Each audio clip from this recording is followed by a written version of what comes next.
Welcome back to the Response Drivers Podcast, where we feature top marketing minds and dig into their inspiring stories.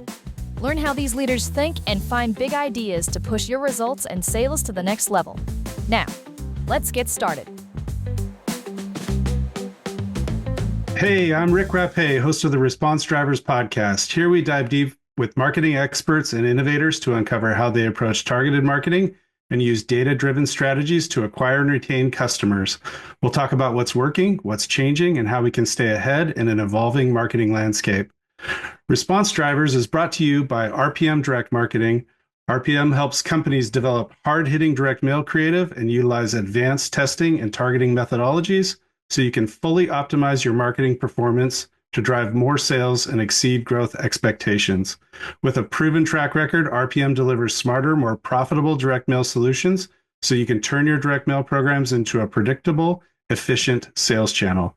Check out rpmdm.com to learn more.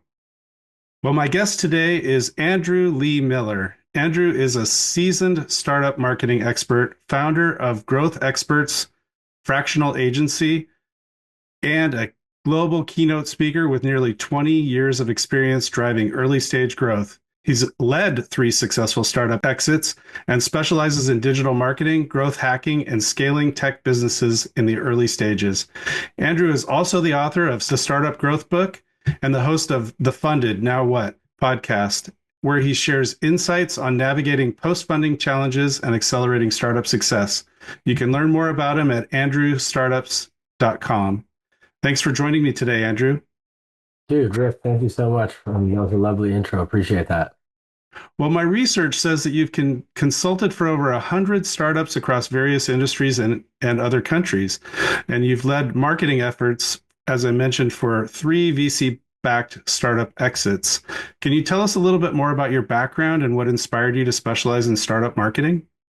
Yeah, sure. So, to be honest, I had no idea what I was doing at the beginning. I kind of just followed whatever I wanted to do, and it led into this life. But it started in college, like you said, over 20 years ago. I had an idea for making resumes, a tech-based product, and found a co-founder, built a product, launched it, and quickly realized I was very talented at the marketing. We got, thousands of kids using it.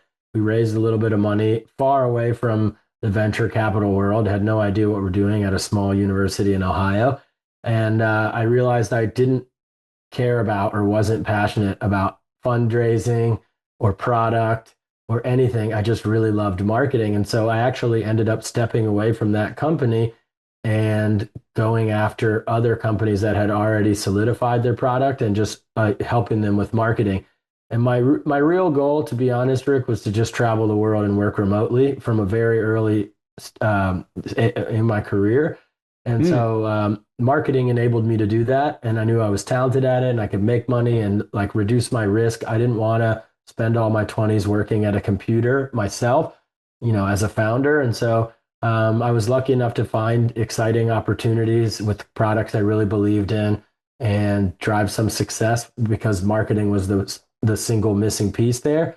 And, as I tell my interns that work for me now, you just get more and more confident as you go on and as you build a portfolio of wins and you charge more money and you get more success and then you charge more money. And, every time I was head of marketing of a company that exited, I took an entire year off and went traveling and then would move to a different part of the world after that. And so I optimized for fun over money and the money still followed. And I think that's a key thing there. But the difference between me and a normal marketer is I work specifically with early stage tech companies that often don't have a lot of resources. Even if they've raised a couple $1 million, they're not going to go below that on marketing. And so I was lucky enough to pick that arena, which enabled me to learn every aspect of marketing. I mean, you sit in the direct marketing space. I've done that 5 to 10 times.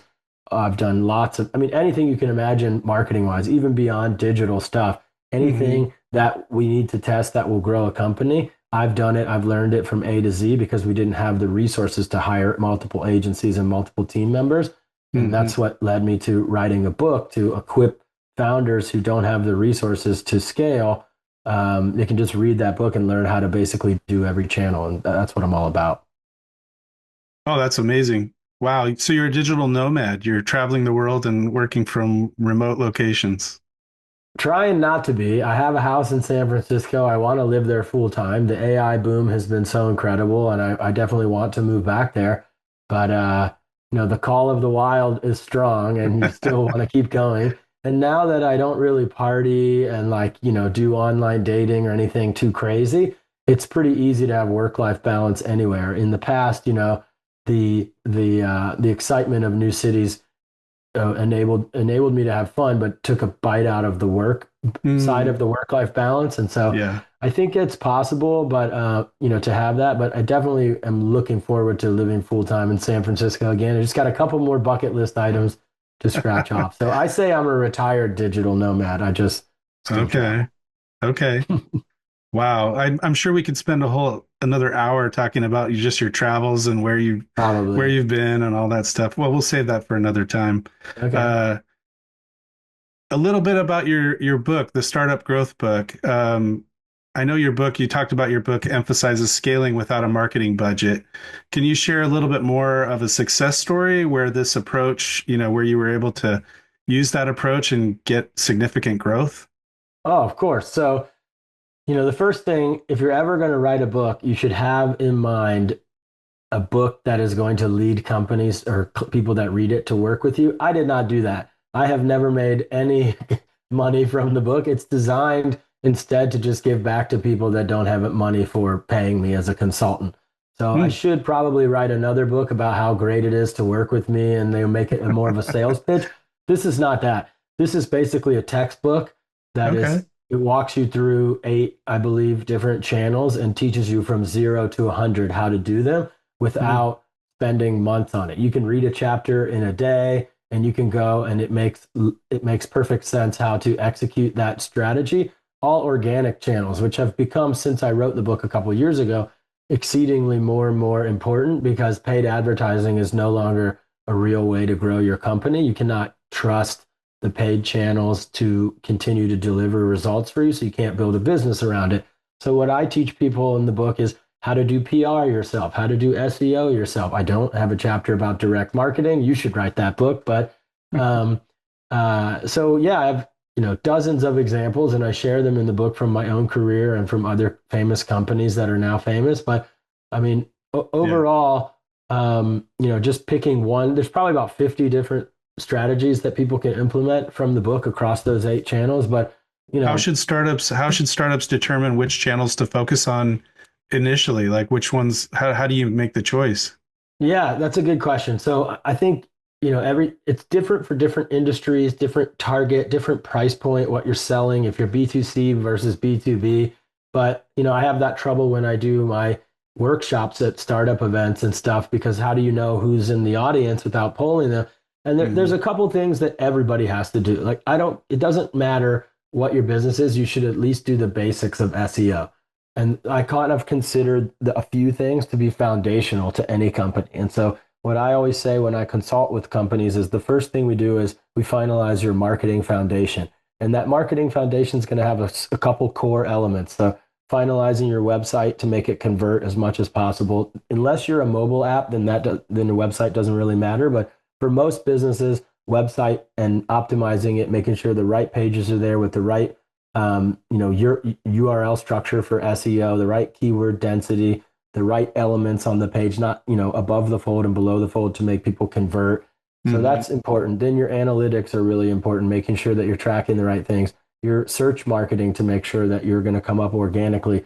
Your social Mhm. media strategy, even for a B2B company like yours and mine, it's maybe not going to drive new clients and a client acquisition like it would for a dating app or a lotion company, but it's important foundationally to show Google and to show people that you're reaching out to that you're an active business, that you're really a real company, and that they can trust that message that you sent them when you're trying to build leads. So, the book teaches people how to go from A to Z on getting that set up, how to do it with very little resources. I'll just go into it really quick. For instance, with social media, I teach people how to build a big batch of content, how to make a strategy and a voice really quickly, which is even easier now with ChatGPT, but then how to Sure. create a lot of content that you can just schedule across all of those pages. and kind of spray and pray and see what sticks. So you want to be able to post every day on every page, whereas most business owners are stuck on what do we post today? What do we post tomorrow? Even with ChatGPT, it's not the end all. If you grab a bunch of crap from ChatGPT and you post it on all your pages, you're not going to get any engagement because the platforms now recognize what's created by AI, and you need to work around that. And so, the book basically just teaches you how to growth hack every channel. Wow. Wow. Sounds like a real shortcut for people that are starting things up. Totally. They should definitely get your book. And you have a website just specifically for your book, startupgrowthbook.com. Correct. So if I will put that in the show notes and go there and check it out for sure. You also have a podcast, and I know on your podcast you discussed some challenges that startups face after they've been funded. What are some of the common missteps that startups make when they've got fresh money in the bank? Yeah, that's a great question. So the first thing I think is try to do everything themselves forever. Once you get the money, you need to start bringing in people that are smarter than you. And that's the joke that really, really smart founders say to me. Like, oh, I like hiring people that are smarter than me, but the reality is usually companies have been in the trenches, the founders doing everything themselves, and they just kind of continue with that a little bit. The second mistake they always make with marketing is just throwing a ton of money at paid advertising. They're just like, oh, now I have money. Let me do some experiments on Google and Facebook ads. And then, oh my God, I've blown 100K and got nothing because I didn't work on that marketing foundation first that I mentioned. The third thing I think is hiring big logos. A lot of times they get a lead investor. The lead investor has someone that's in their network. Like, you should hire this person, and they're coming from a big logo company, but they're not used to working at an early stage startup, which means you need to roll your sleeves up. You have, even if you're director or C-level, you got to do the work, wear multiple hats, be the chief trash taker outer, whatever it is. You kind of just got to humble yourself at an early stage startup, because if you don't do it, it's not going to get done. And so those are like the core mistakes. And GrowthExpertz, the whole idea, even with the book, is just helping people realize that there's another option besides those. And I started before we were even fractional, just consulting myself as a hired gun. You mentioned I had this third exit, and I realized, okay, this is very replicable, especially for B2B software companies. But across the board, it's like the same problems over and over again. We finalize that marketing foundation, then we go to market with organic strategies, and then we take the learning from those organic strategies and we scale up with paid spend or building a team.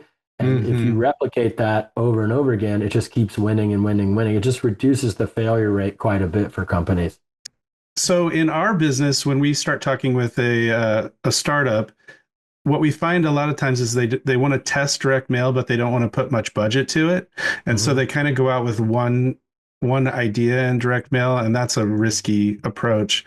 When we start with companies, we want them to have a little bit more budget, and that allows us to do aggressive testing early on. So instead of A/B testing, we do A, B, C, D, E, F, G testing. And we test a lot of different metrics and ideas sort of all at the same time. So that gives us a much, much better chance of finding success. And, a lot of startups dabble with direct mail and they kind of walk away from it and say, well, direct mail doesn't work.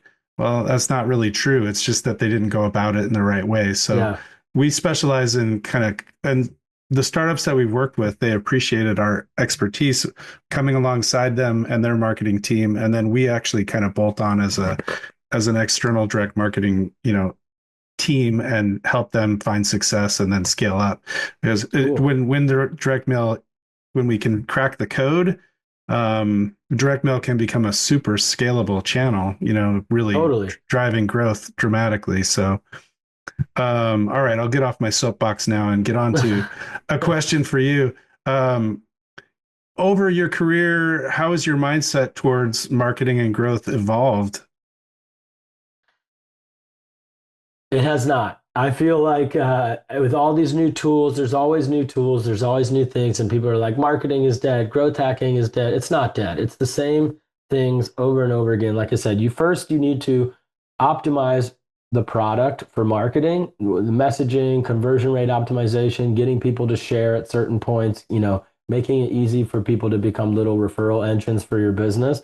And then Mm. you need to test the waters with organic strategies. Even if you have raised a ton of money, you still need to do PR, you need to do SEO, you need to do social media to prove to the world that you're legitimate. It's kind of like having a really nice website design. If they see a bunch of leads and links and things coming up when they search for your business, they trust you.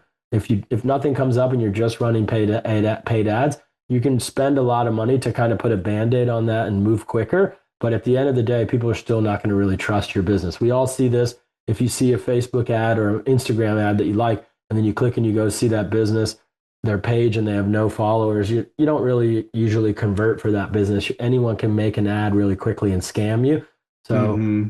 it's kind of the same framework over and over. And, the book is now like 3 or 4 years old and it's still 90% rings true today, even with all the AI stuff that's out. And so I think like, young people, like I said, that work in the company are like, oh, marketing's so different. I'm like, no, it's not. You just have been around for such a short period of time that you think it's different, but it's not. It's the same stuff. You gotta, at the end of the day, marketing boils down to just trying to help people. And if you're not helping people at the core, like you mentioned, help get their business out there. The clients that we work are helping people. We don't work with, cigarette and alcohol and things like that because we don't believe in those things. And so Hmm. if you have passion and you feel like you're really trying to help people in what you do, then you can put in those long hours. And I think that's really the ethos behind good marketing. And, Yeah. it's still the same.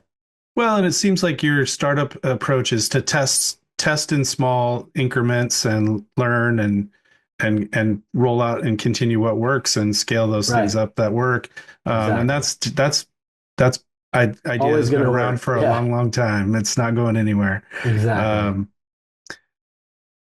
I just had a really interesting podcast episode with Rick Cesari, who was an old DRTV guy who created like Sonicare and OmniClean and the George Foreman Oh, grill and oh, things like wow. that. And he said the same thing. And that's how they approached DRTV was test, iterate, optimize, repeat over and over again. So Hmm. it's a timeless approach. Um, Totally. yeah, I had a couple more questions I want to ask you Sure. about your current company, GrowthExpertz. Sure. How does your fractional model benefit early stage startups? Yeah, that's a great question. It's very new. There's only like a handful of companies that are really offering it. And for us, it came out of client need. Basically, I was working full time for each company I was working with previously, until about 5 years ago when we started offering the fractional stuff. And so that means, $25,000 a month. You work with Andrew, and Andrew builds out your marketing. He is the marketing team for 12 months post funding. And that already was extreme cost savings, but for a very small fraction of companies that are usually like engineering focused founders, they're software engineers. They don't really have the marketing mind and they don't want to learn the hard way. So they would just Hmm. like give it to me and go run with it. And that worked really well for years. But it was cost prohibitive for a lot of companies. And I wanted to work with a more wide array of companies. And so I just started reducing my rate and then reducing the time I would spend with them. And it worked. I just realized, wow, companies really can benefit from even a 1 hour call per week. And I can make it super cost effective for them and they love the cost savings, but they still get access to me. And over time, it evolved. This is really as a fractional CMO program. It evolved into me getting interns inside the company that then move into full-time roles, and then they're building with me a marketing team that has a junior marketer that's super passionate and wants to work 40 or 60 or whatever legal hours they can work per week to really get shit done. And then me over top of that, bringing all that experience and the combo together is lower than the salary of one senior level marketer, but you're getting two humans with wide array of skills. And Hmm. so that started working, and then clients would eventually need recruitment help. And so then I reached out to a friend who I knew was an amazing recruiter, ex Amazon, worked with startups for 10 years, blah, blah, blah, same as me, and Hmm. brought him on as a head of talent. And then he does fractional recruitment for the company as well. So instead of a company paying a recruiter $25,000 every time they fill a role, they just pay him a low monthly salary all year to fill multiple roles for the company, build out hiring processes, bring in applicant tracking systems, et cetera, et cetera. And then they wanted sales, and then they wanted partnerships and business development, and then we cut it off. anything outside of that, we refer to partners if they need a fractional CFO or fractional chief product officer. We have people that we trust in our network, but we're really just the growth related things. So recruitment, marketing, sales, these kind of areas that are really core to growing a company that engineers are often really not skilled at. Instead of trying to go at it on their own, they just hire us. We bring in some experts for like 5K a month each expert, which is super cost effective. I mean, the price of one C-level salary, you can have like 5 fractional experts in your company, and that's what we provide. Yeah, wow, that sounds like a great approach. How do you define direct response marketing in today's digital landscape, and how does direct mail fit into your strategy? I was going to ask you, even 20 years into marketing, I do not know what direct response means, because if I think about it, nothing is faster response than digital marketing. And so wouldn't everything be a direct response? So you can answer that, but direct A lot of mail, things fall under that category for sure. right, right. Absolutely. When I hear direct mail, I think about sending flyers to houses. And I think that it can be, as a marketer and as a marketer who's had success in online and offline growth hacks, I think you got to test everything. And so when this would make sense for me to test, is in 2 areas. One is if you are a geo-specific business, if there's a way that you can definitely segment someone by where they live and what kind of house they have or something like that, then you need to test direct mail. The second phase is when you get to big enough budgets where you've like maxed out digital things, you should be testing direct mail. I mean, some startups that have gotten major success in direct mail off the top of my head are like Casper and Nectar, like the very high ticket products that someone who owns a home is likely to be interested in your product. You should be using direct mail. I can't think of the name of the company there was a company that specifically did direct mail. We won't name them anyway, but they had like a black envelope and it was always startup stuff in them. And they sent out these black envelopes of, unique startup deals. And it was always like $500 off your mattress with Casper or, this wine tech subscription box or whatever. Yeah. And so it definitely does work. But, at the earliest stages, like you said, you do need a legitimate budget to really know if it's going to work. And so it might not be the best thing early on. Yeah, that shared mailings where you have, multiple different brands going out in one envelope. It's a good idea if you're kind of blanketing the market with an offer. Solo direct mail where it's just you develop your own direct mail piece and send that out. That can be even more targeted. And the targeting in direct mail is where we really can make performance climb, dramatically. This direct mail can be super wasteful if it's not very well targeted, but if it's super well targeted, then it becomes, a totally different story where you get a high return on your investment. And I think well, we can talk more about direct mail down the road, but there's definitely opportunities for startups to use direct mail. Well, earlier we were talking a little bit before we started, we were talking about triggered direct mail. And, one thing you can do with direct mail is when someone visits your website, you can find that person's address and immediately send them something in the mail, which is a very powerful tool because that person is shopping and they're interested in what you're selling. And so hitting them with an offer outside of the digital space is actually a good idea. I don't know. There's been some neuroscience testing on direct mail and digital. And did you know that direct mail actually lights up a whole different area of your brain than digital marketing?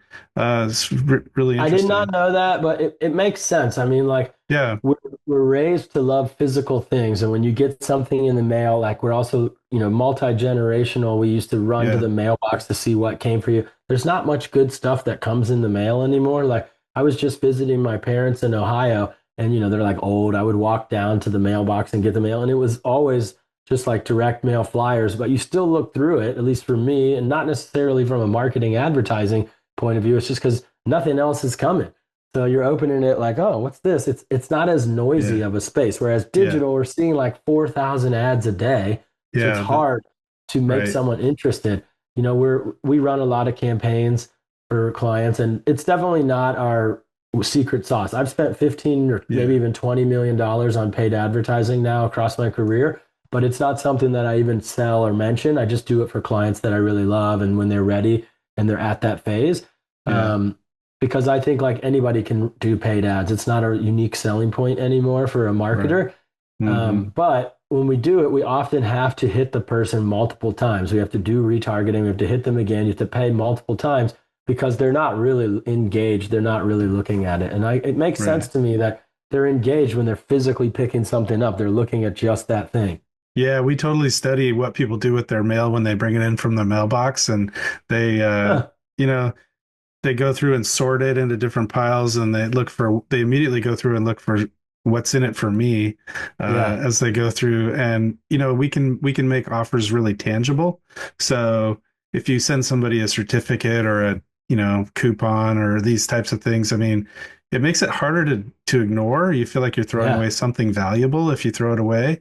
Hmm. It's easier to click off of a digital ad. And well, I'm sure you've heard the term banner blindness. I mean, people are just Of getting course. better at filtering out, all the digital marketing that we see every day. Right.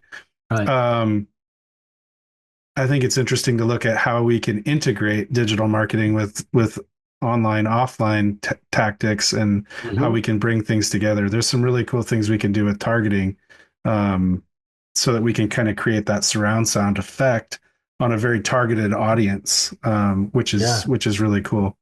That is Um, cool. I think in my notes it says my notes say you've interviewed an AI that raised funding. Is that is that true? Yes. So so my podcast is all about interviewing recently funded founders Okay. and giving them marketing advice because again, like I said, they make a lot of mistakes. It started as an idea that I would start working with a lot of them, but it's mostly just been labor of love, giving back, giving advice, and then but also really putting out there the proof of my knowledge and everything that I know because you can listen to this and be like, holy shit, that guy really knows what he's talking about. And I did that because there's so many people out there saying that they're a marketing expert on LinkedIn these days that it's Mm, actually annoying. You can't call yourself a guru. You can't say you're a marketing expert. So I do all these interviews and then it shows, it's all right there. You can listen to me giving advice to people as if they were paying me to be their consultant. And, hmm this example is a startup called Bordy.ai, and they're in Toronto, Canada. mm, And Andrew D'Souza, who's already built a $1 billion company, has built this startup that has an AI that's like a networking tool for you. So you call in this phone number and you converse with this AI, and then it goes out and sends messages on your behalf and tries to make intros for you. So I used it myself. My wife has used it and gotten some interesting intros out of it, and it's still totally free. And I called Andrew and I said, hey, I want you to come on my podcast. And he said, hey, why don't you interview the AI yourself? And so I did that, and it was very interesting. We didn't edit it. It's exactly the same speed as if you're talking to the AI. So it's still a little bit slower than mm. ideal situation. But the fact that it's thinking and responding and giving, and I'm giving it tasks, I'm telling it, hey, you should tell your team this, you should do this, you should do this. And it's creating a report for the guys based on my advice. It's pretty amazing. And it's a sign of where we're going. I mean, we're going to be having AI that makes calls for us. We're going to be having AI that does major tasks for us, not just Hmm. creating content, but I mean is basically like our assistant. Everyone's going to have a virtual assistant for the rest of our lives, like starting like this year, not like years down the line. It's getting Right. crazy, and so yeah, that was a special moment. And to date, it is the least listened to episode that I have. I think people avoid it more than because most people are still not utilizing AI as much as they need to, and I'm sure there's even a way that AI can be valuable in your company, like Oh for yeah. you have large data sets, of all these millions of people, and it can comb Yeah. through that. And I'm sure there's an AI agent that could help you guys with your targeting and stuff, but it's only about 15% of people, I think, in the United States, what I read recently, are using AI, which is up from 5% at the Yeah. beginning of the year. So it's We're growing, but yeah. we're studying AI and learning about AI as fast as we can. And I mean, I'm going to a training later this afternoon to learn about, getting AI to do work for us instead of just developing content and things like that. Yeah. The You mentioned targeting, and we definitely do use AI for targeting. Predictive models are a thing that we create for direct mail Mhm. targeting. Makes sense. So when you have customer groups that have responded, we use those, and um, we can basically append that information into a database, find the variables that are super predictive, and then build an algorithm that predicts lookalikes, and build lookalike audiences. So AI has totally accelerated that process. It used to take like a month and a team of statisticians to do those kinds of predictive models. Now we can do it in 15 minutes. It's crazy. Amazing. So It yeah, is crazy, but at the end of the day, people are super scared about it. I saw a picture someone shared recently of like a street in Chicago in 1903, and it was just covered in horses and horse-drawn carriages. And then 1913, there was no horses, and it was talking about, yeah, the horse was probably really scared about that, but then it benefited humanity overall. And at the end of the day, yeah, you have a choice to be the horse and get eradicated, or be the car and be ready to drive a car, learn how to drive a car, and be yeah, ready to drive into the new era. And yeah. there's definitely going to be bad things that happen when the wrong people get this technology into their hands and do bad things. But overall, this is a great tool for humanity, like the internet, like the cell phone. I mean, cell phone is terrible. We'll look back 20, 30, 50 years from now, and the mobile phone will be worse than cigarettes on humanity. And, it's really bad. But overall, it has helped Right. us more than it's hurt us. I mean, when you know how to use the tool. I don't use it. I don't play games. I don't do anything on my phone with social media. Mm-hmm. And that's by design. But so if you use it right, then it's going to really help you, but it can hurt a lot of people too. And so I try to be what I call a techno optimist. Yeah, for Um, sure. just be optimistic about the future, but Right. not stupid either.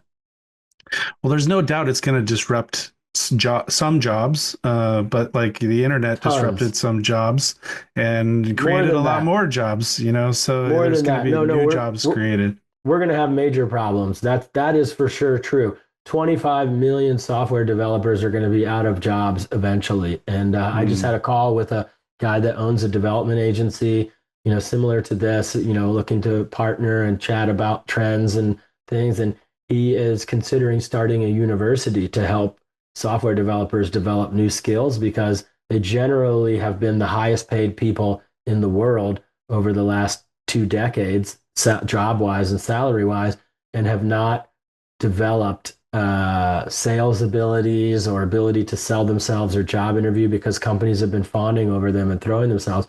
And that's scary, because when AI makes you obsolete, it's not going to happen over the course of years. It happens, a company releases something like Google Gemini. Google released Codex, I think it was, just last night, late last night, a new tool that is essentially an executive assistant. Boom, executive assistants are almost obsolete.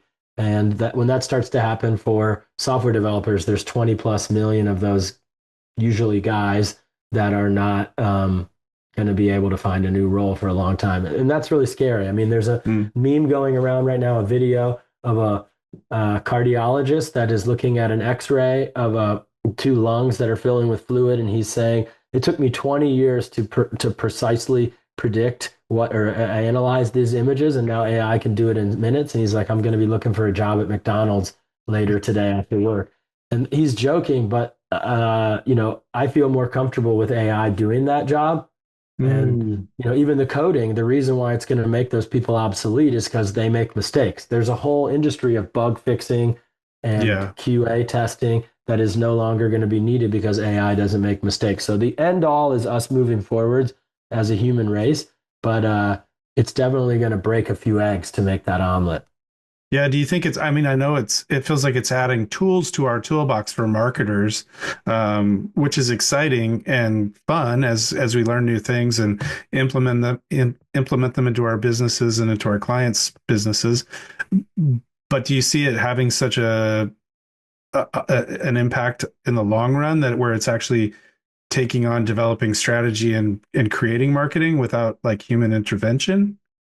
Yes and no. I think like your entry level marketers now are going to be easily replaceable. Like, it Yeah. can like it's still not going to have the experience that I have in the sense that it can be like, oh, I worked on this project, but it's going to stop a lot of companies from working with someone. I mean, I'm definitely Yeah. expanding into other things outside of just marketing Yeah. consultancy. I'm investing in real estate, I'm investing in companies myself and Hmm. setting myself up to not be beholden to constantly needing clients. And I think Right. that's about mitigating risk, but also, it's time I started working for equity only and really profiting off of the skills that I have. Mm. So that's fine for me. But an early stage marketer that's just started, um, you know, most of what you can do is going to be replaced by AI. I think like, your high level strategy stuff, a company like that is going to be willing to pay to have a human in the seat working with them for customized stuff. But I'll just make the example for me, everybody immediately in 2022 when ChatGPT came out to the masses, everyone was like, Andrew, aren't you scared marketers are obsolete? I was like, absolutely not. I'm going to be an expert in using this tool to 10x what I can do. And in Hmm. reality, what happened was lawyers are almost obsolete because the law is now easily read by software. And what we're doing, even at GrowthExpertz, and we need a lawyer, instead of paying for 10 billable hours, we're doing 9 hours of that with ChatGPT and then just paying them for 1 hour to review what we've created. And I think Sure. that'll probably be what marketing will get to eventually as well. So instead of Yeah. working with a full-time consultant for the month, you do most of it in ChatGPT and then you pay the marketer hourly to review that and make sure that it's ideal for your Right. company. Something like that will probably be the case. Yeah. There's always a place for strategic thinking and creativity and things like that, which I think, Chat GPT or AI can do some of, but maybe the human mind is still going to be um, Maybe. the source for more creativity. We'll see. It's going to be interesting. I think AI is Sure also going to is. drop the cost of doing business. So the price of things will go down quite a bit. Yeah. And, we'll see. So, like, there might be lots of unemployed people, but then Yeah. things will be lower cost. And I wouldn't be surprised if, like, generationally we go back to, blue collar things being the main way that we make money in Yeah. the, like, far down the future.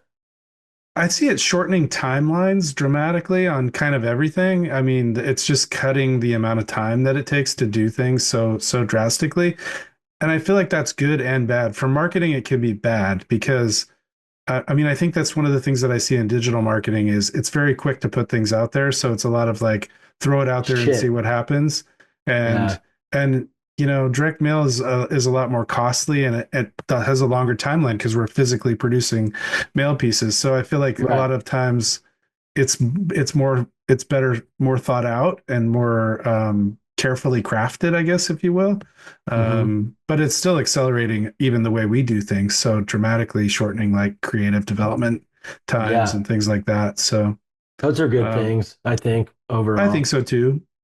As long as you still have a chance to um, filter out bad ideas and be Of selective. course.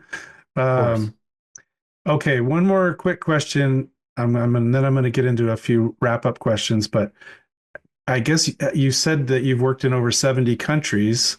Yeah. What marketing insights have you gained from working in different cultures? Oh, man. I'll be honest, I am not super like America's the best and greatest, but we are when it comes to business. I've worked in tons of countries and I use that to my advantage that everybody wishes that they moved at the speed of an American worker. We work Mm, harder, we work faster, and we work more creatively than anyone on the planet. And I will die on that hill. I mean, generally, I'm sure there's outliers everywhere. And the UK is incredible with design and creativity, and the Australia is amazing. But really, like the amount of times where I just land at a company in a different country, I'm paid to be there for a week, and it accelerates everything that the company's doing. And then for years later, employees email me like, "Oh, you lit a fire under our ass, Andrew, and we're doing this and that." And so, I know I'm more fast paced even for an American, and but I think like that that's the biggest takeaway for me is you get more and more patriotic the more you travel. Mm, We've got plenty of things you can complain about in the US. We're not the best in education or healthcare or anything, but when it comes to business, we're the best, period, by mm, far.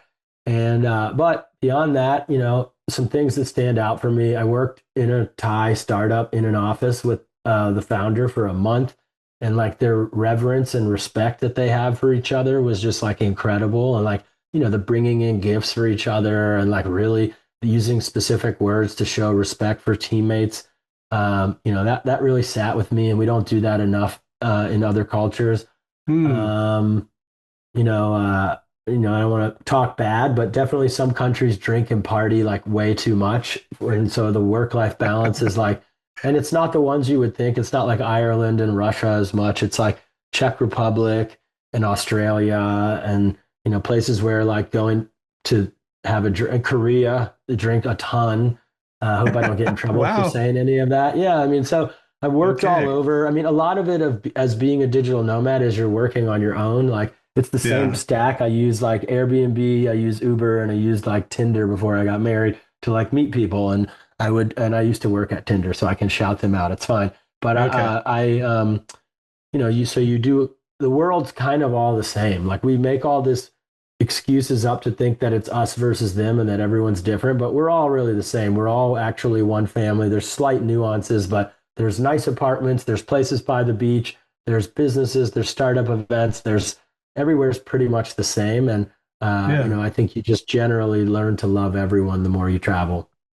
That's great. Yeah. Well, that's good advice too for young people to get out there and Definitely. see the world. Oh yeah. Um, okay, a couple more quick questions and we'll wrap it up. Uh, what's one tool or resource in marketing that you can't live without? Hmm.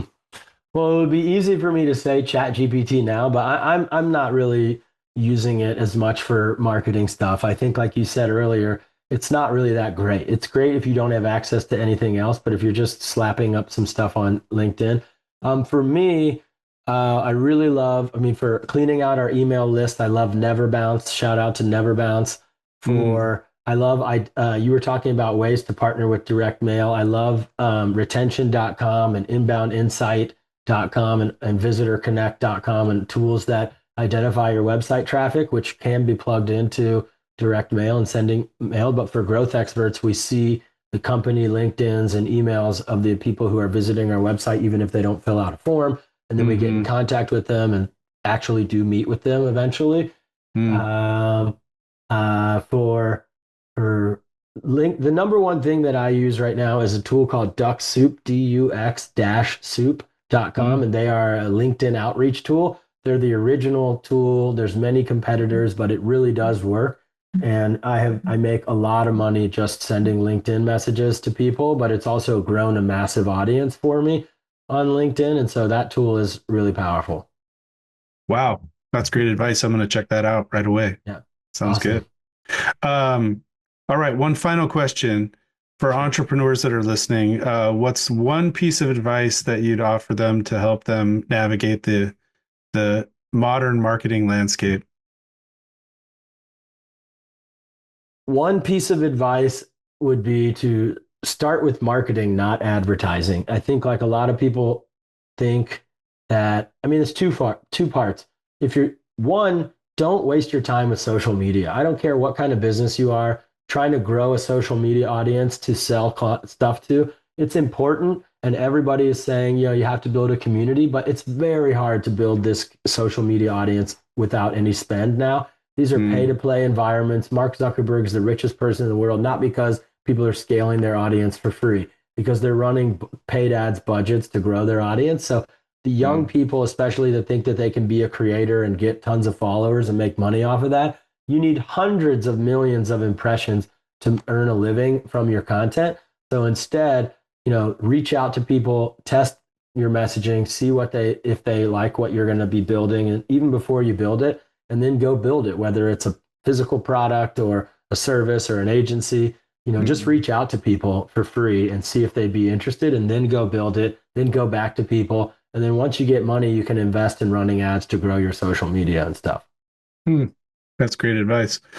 All right. Well, thank you so much for this opportunity to talk with you and learn from you today, Andrew. It was great to get to know you. Where can people learn more and get in touch with you? Yeah, so I'm Andrew Lee Miller. You can find me on LinkedIn. I'm the only one, but I go by Andrew Startups, one word, on all social media. And then my company is called growthexpertz.com. So GrowthExpertz with a Z at the end. And if you're looking for fractional experts on marketing, sales, partnerships, and recruitment, you can definitely find us there and reach out. Thank you for having me. It was really fun. That's a wrap for this episode of Response Drivers. Thanks for tuning in. If you found today's insights valuable, make sure to subscribe so you never miss an episode. And if you're enjoying the show, we'd love it if you left a review. Got a question or a topic you'd like us to cover? Just drop us a message at responsdrivers@rpmdm.com. Until next time, keep driving response and making your marketing work smarter.